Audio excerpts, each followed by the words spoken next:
Thank you, Mr. Chairman, and good morning to our witnesses who are testifying today. I want to thank each of you for being here to discuss a topic of grave importance to our national security.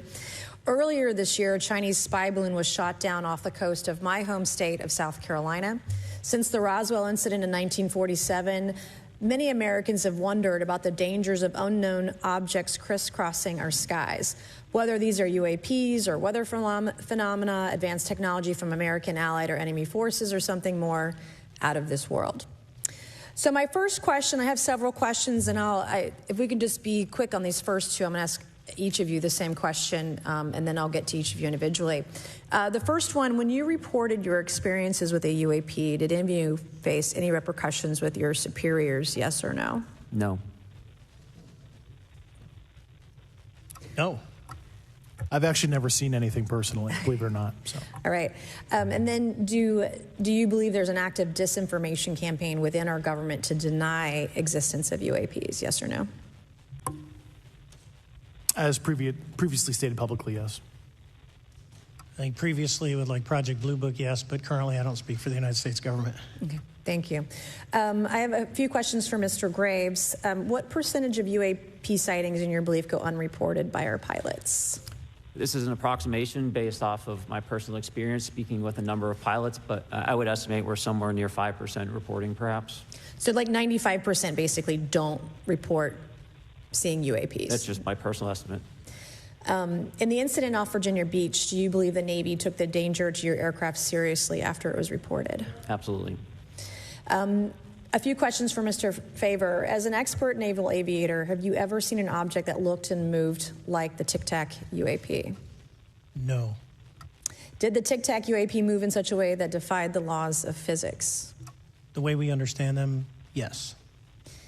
Many dismiss UAP reports as classified weapons testing by our own government, but in your experience as a pilot, does our government typically test advanced weapon systems right next to multi-million-dollar jets without informing our pilots? No, we have test ranges for that. It took over 15 years for your encounter with the Tic Tac to be declassified. Do you feel there was a good reason to prevent lawmakers from having access to this footage? No, I just think it was ignored when it happened, and it just sat somewhere in a file. Never got reported. In a drawer. It happens a lot up here. Shocker. Mr. Grush, a couple of questions for you too, sir, this morning. What percentage of UAPs do you feel are adequately investigated by the U.S. government, of the 5% that are reported? I can only speak for my personal leadership over at NGA. I tried to look at every report that came through that I could triage. So. Do you believe that officials at the highest levels of our national security apparatus have unlawfully withheld information from Congress and subverted our oversight authority? There are certain elected leaders that had more information that I'm not sure what they've shared with certain Gang of Eight members or et cetera, but certainly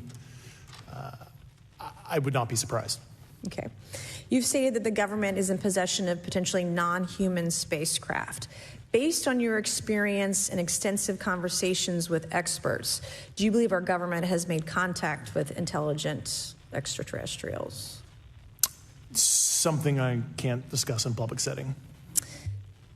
Okay, I can't ask when you think this occurred.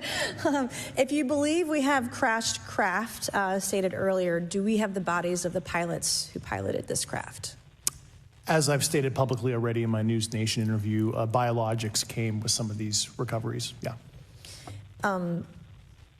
Were they, I guess, human or non-human biologics? Non-human, and that was the assessment of people with direct knowledge on the program I talked to that are currently still on the program. And was this documentary evidence, this video, photos, eyewitness? Like, how would that be determined? The specific documentation I would have to talk to you in a skiff about. Gotcha. Yeah. Okay, so, and you may or may not be able to answer my last question, and maybe we get into a skiff at the next hearing that we have, but who in the government, either what agency, sub-agency, what contractors, who should be called into the next hearing about UAPs, either in a public setting or even in a private setting? And you probably can't name names, but what agencies or organizations, contractors, et cetera, do we need to call in to get these questions answered, whether it's about funding, what programs are happening, and what's out there? I can give you a specific cooperative and hostile witness list of specific individuals that were in those. And how soon can we get